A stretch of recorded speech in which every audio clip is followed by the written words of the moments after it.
Olá, bem-vindo ao canal Bicicletas e Celulares. Meu nome é Juliano Viana e você está no primeiro canal sobre bicicletas híbridas do Brasil.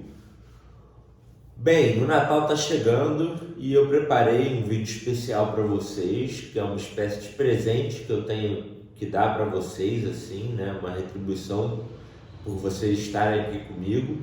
Eu também peço que vocês deem um presente para mim. Quem não é inscrito, se inscreva, porque hoje a gente vai falar mais de 14 dados, 14 medidas importantes para se entender a geometria de uma bicicleta híbrida.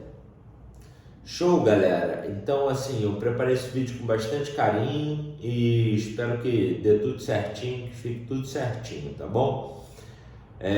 A primeira medida que a gente vai... lembrando que eu vou ilustrar sempre com a imagem da medida aqui na lateral para que fique mais claro o entendimento de todo mundo.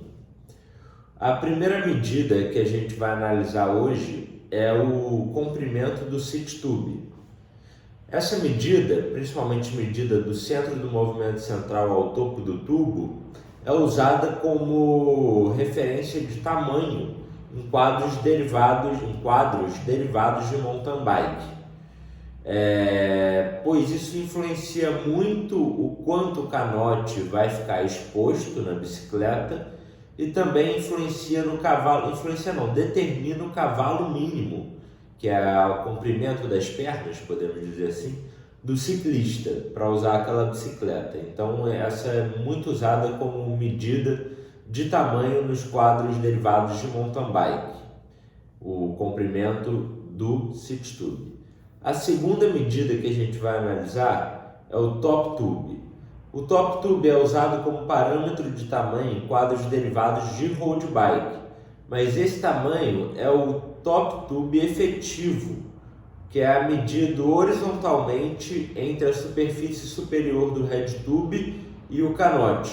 Então se traça uma medida horizontal entre o head tube e o canote. Por quê? Porque assim você consegue anular a característica dos quadros slope, que são aqueles quadros com o top tube inclinado em direção à traseira da bicicleta, que reduzem o comprimento real do top tube graças à inclinação do seat tube. Então, para compensar essa redução no tamanho que é dado pela geometria slope, a medida que é usada como referência normalmente é o top tube efetivo, que é exatamente essa linha horizontal até o canote. A terceira medida que a gente vai analisar hoje é o BB Drop.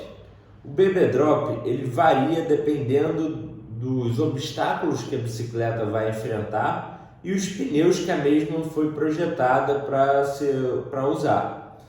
É importante dizer que speed costuma ficar entre 75 mm e 60 mm, gravel bikes de 80 mm a 60 mm e híbridas mesmo medida da speed, de 75 mm a 60 mm normalmente. A desvantagem de um valor baixo é menos conforto, porque fica mais difícil colocar os pés no chão parado, e pior centro de gravidade, que diminui a estabilidade em curvas de alta velocidade. E a desvantagem de um valor alto é o risco de raspar o pedal no chão nos obstáculos, e por isso que é importante o terreno que a bicicleta vai andar, ou em curvas, ou nas duas coisas combinadas, né? Curvas com obstáculos. Também é importante dizer que quando tem suspensão, o BB Drop é mais baixo porque tem o sag da suspensão que tem que ser adicionado. E quando são duas suspensões, adiciona-se integralmente o sag, porque a bicicleta desce na frente e atrás. Quando não tem, é só o valor mesmo, isso que eu já expliquei. A altura do movimento central é basicamente o BB Drop mais o pneu do projeto da bicicleta. Então assim, a gente projetou essa bicicleta, vai ser lançada com pneu 37C. Aí beleza, eles fazem a altura do movimento central. Nem sempre isso está disponível, muitas marcas não divulgam, até porque depende do pneu. O stack ou a altura do quadro. É a quinta medida que a gente vai ver hoje, depois da altura do movimento central, que foi a quarta. O estaque se relaciona com o comprimento do head tube, que é esse tubo daqui da bicicleta, e se relaciona também com o comprimento do garfo. Mais longo, quanto mais alto, maior o valor do estaque, da altura do quadro, mais conforto, e quanto mais baixo o quadro, mais curto for o estaque, mais aerodinâmico o quadro é, mais flexível o ciclista tem que ser para se sentir confortável na bicicleta.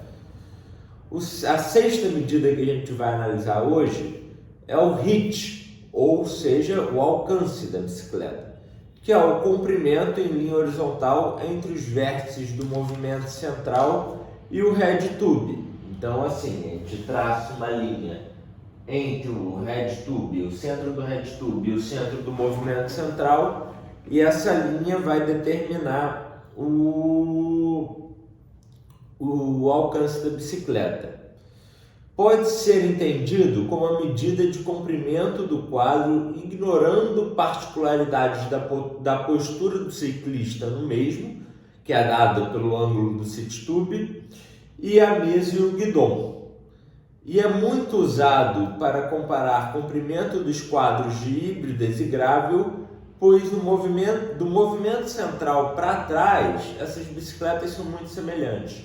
Então, como elas são muito semelhantes do movimento central para trás, você mede do movimento central para frente, e a diferença vai ser a característica de cada quadro, e dá essa diferença mais ou menos de 3 centímetros, que eu já falei em outros vídeos, do alcance de uma bicicleta com guidão drop para uma bicicleta com guidão flat de mesmo uso. Mais ou menos 3 centímetros de diferença na minha análise de geometria, que eu fiz em outro vídeo. A mesa e o guidão... O sétimo item que a gente vai analisar hoje é o head tube, ou seja, a caixa de direção, o comprimento da caixa de direção. Como eu disse, ela está relacionada com a altura do quadro, e quanto mais longa, mais uma posição mais ereta do ciclista, e quanto mais curta, uma posição mais aerodinâmica do ciclista, exigindo mais alongamento. O oitavo ponto que a gente vai analisar, eu pensei em deixar esse por último, mas eu vou trazer ele um pouquinho mais para frente, que é o entre-eixos, nosso oitavo ponto. Mais longo, mais estável, mais curto, mais arisco. E o entre-eixos é o resultado do chainstay da bicicleta mais a distância do movimento central até o eixo da frente da bicicleta. Mas é um conjunto de todos os ângulos e comprimentos da bicicleta. A gente pode botar assim, o entre-eixos inclusive tende a variar de tamanho para tamanho da bicicleta. E a gente vai ver que tem várias coisas que relacionam com ele, como nossa nona medida que a gente vai analisar hoje, que é o ângulo da caixa de direção. É importante dizer que o ângulo da caixa de direção está relacionado com o toe overlap. O que é o toe overlap? O toe overlap é quando você bate com a ponta do pé na roda durante as curvas. Quando a parte do movimento central ao eixo da frente da bicicleta é tão curto que seu pé bate na roda. Isso acontece, por exemplo, quando o garfo está empenado para trás, isso acontece muito mais. Mas assim, é um problema que pode ocorrer na geometria, principalmente bicicletas montadas assim, sem muito padrão. Então, o ângulo da caixa de direção, além de estar relacionado com o toe overlap, ele é menor em quadros maiores, porque quanto maior o quadro, menos relaxado precisa ser o garfo para você não bater a ponta do pé na roda. Então, normalmente variando de tamanho para tamanho, quanto maior o tamanho, o ângulo é mais vertical, deixando a bicicleta mais arisca, mesmo num tamanho maior, né? Proporcionalmente mais arisca em relação ao seu tamanho. E também está relacionado com entre-eixos, né? Um ângulo maior da caixa de direção deixa a bicicleta mais ágil, um ângulo menor da caixa de direção, ou seja, mais relaxado, deixa a bicicleta mais estável. A 10ª medida que a gente vai analisar hoje é o trail. E o trail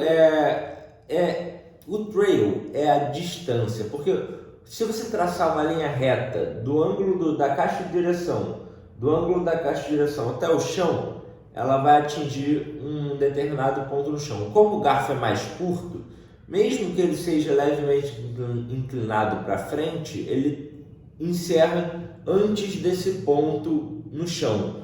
Ele tem essa diferença entre os dois pontos, e essa diferença é o trail. E o trail está relacionado ao desenho do garfo, né? O como o garfo é inclinado para frente, e ao ângulo do head tube. Maior ângulo de head tube resulta em um trail maior normalmente e mais estabilidade, o que é típico das mountain bikes. Tem a frente relaxada com bastante trail. Um ângulo menor de head tube deixa um trail menor e uma bicicleta mais ágil. E é por isso que as speeds são tão ariscas, porque ela tem um garfo muito vertical com um trail muito baixo, típico de road bike. A 11ª análise que a gente vai fazer agora é a curvatura do garfo, ou também conhecido como fork offset ou fork rake. E ele está relacionado com o trail e com o toe overlap. É importante, dependendo do toe overlap, você consegue corrigir com um garfo que tenha maior inclinação em relação ao ângulo do head tube. A 12ª medida que a gente vai analisar hoje é o comprimento do garfo. E o comprimento do garfo influencia no clearance potencial. É claro que um garfo de alumínio não tem o mesmo clearance de um garfo de cromoly, que não tem o mesmo clearance de um garfo de carbono.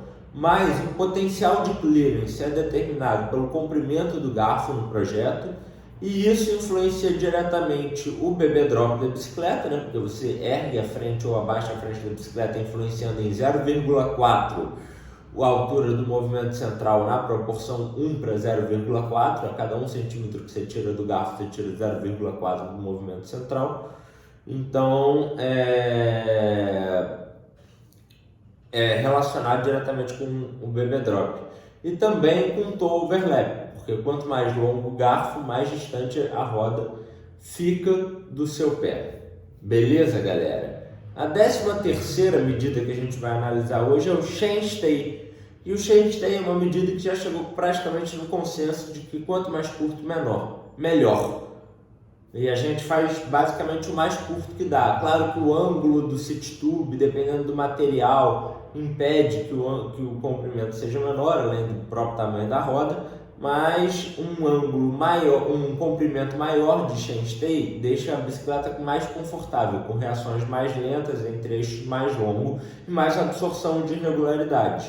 Enquanto um chainstay mais curto deixa a bicicleta com maior agilidade e maior tração, porque o peso está mais em cima da roda traseira. Então, basicamente é isso.